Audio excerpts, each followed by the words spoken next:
Les meilleurs ingrédients pour une peau réparée. Aujourd'hui, nous sommes en mode production.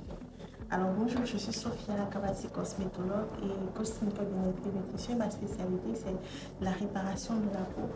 Et de plus en plus, surtout en ce mois de octobre, enfin en ce dernier trimestre, les préoccupations que nous recevons souvent sont liées au picotement, aux peaux déshydratées, aux peaux qui ont besoin d'être apaisées. Alors je me permets de vous faire cette petite vidéo pour vous donner quelques astuces, d'accord, dont vous avez besoin, quelques ingrédients pour une peau réparée et très éclatante. Alors sans plus tarder, let's go. Alors il faut savoir que quand la peau, d'accord, lorsque votre peau est endommagée, les bons ingrédients peuvent faire complètement la différence, tout simplement.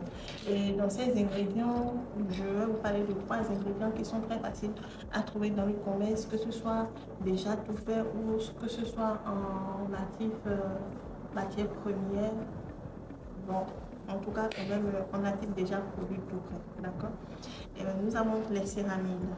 Les céramines, en réalité, elles forment la base de votre barrière cutanée. J'ai fait une vidéo sur la protection de la barrière cutanée que je vais vous inviter à regarder pour encore avoir plus d'idées lorsque nous parlons de barrière cutanée. Donc, les céramines, en réalité, lorsque vous les intégrez dans votre routine quotidienne, elles vont permettre de maintenir l'hydratation constante, d'accord, dans votre peau et vous protéger comme ça contre les effets irritants.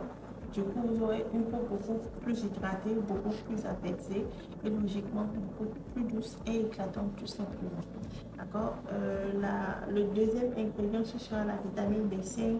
Vous allez retrouver ça sur certains produits vitamine B5, panthénol ou le panthénol, d'accord. Et son rôle, c'est que elle est réparatrice, c'est apaisant, d'accord, et elle est l'ingrédient, il est parfait pour les peaux sensibles, les peaux irritées, les peaux déshydratées. Alors lorsque vous vous situez dans ces états de peau déshydratée, peau sensible, peau qui picote, peau qui démange, tournez-vous vers ce type d'ingrédients pour avoir une peau plus ou moins apaisée. Et le troisième ingrédient qui est incontournable lorsque nous parlons d'apaisement de la peau, c'est la niacinamide, la vitamine B3. La niacinamide est encore appelée vitamine B3 et son rôle, excusez-moi, d'accord, c'est parce que j'essaie de me pas perdre le fil de ce que je dis, tout simplement. Alors, la vitamine B3, elle va aider à réduire l'inflammation, d'accord, les inflammations sur la peau. Elle va aider également à renforcer la barrière cutanée. Elle va contribuer à réduire les taches sur la peau. Elle va également vous aider lorsque vous avez des acnés mineurs qui apparaissent sur la peau. Elle va vous aider lorsque vous commencez à avoir des vergetures apparentes sur la peau. Elle va vous aider lorsque vous commencez à avoir des stries sur la peau, lorsque vous commencez à voir votre peau commence à s'effiltrer. Également la niacinamide,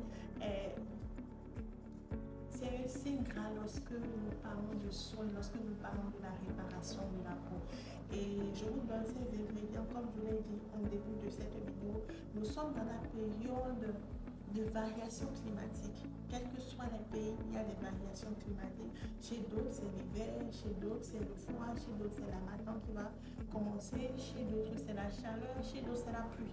Tout dépend du pays dans lequel vous vous retrouvez, mais c'est une période quand même où on remarque beaucoup d'irritation au niveau de la peau, donc c'est pour ça que je me fais le plaisir de partager tous ces ingrédients avec vous, tout simplement. Alors, utilisez ces produits dans des surhommes, dans des crèmes, dans des tourneurs, appliquez-les quotidiennement pour voir les résultats dans les semaines qui vont venir et également ne soyez pas pressés au risque de bousiller tout simplement votre peau. Alors dites-moi si vous avez déjà testé ces ingrédients par le passé et n'oubliez pas également de vous abonner, de partager cette vidéo avec quelqu'un pour pouvoir l'aider et surtout de lâcher un pouce si vous avez de la valeur à cette vidéo. On se donne rendez-vous pour un prochain vidéo.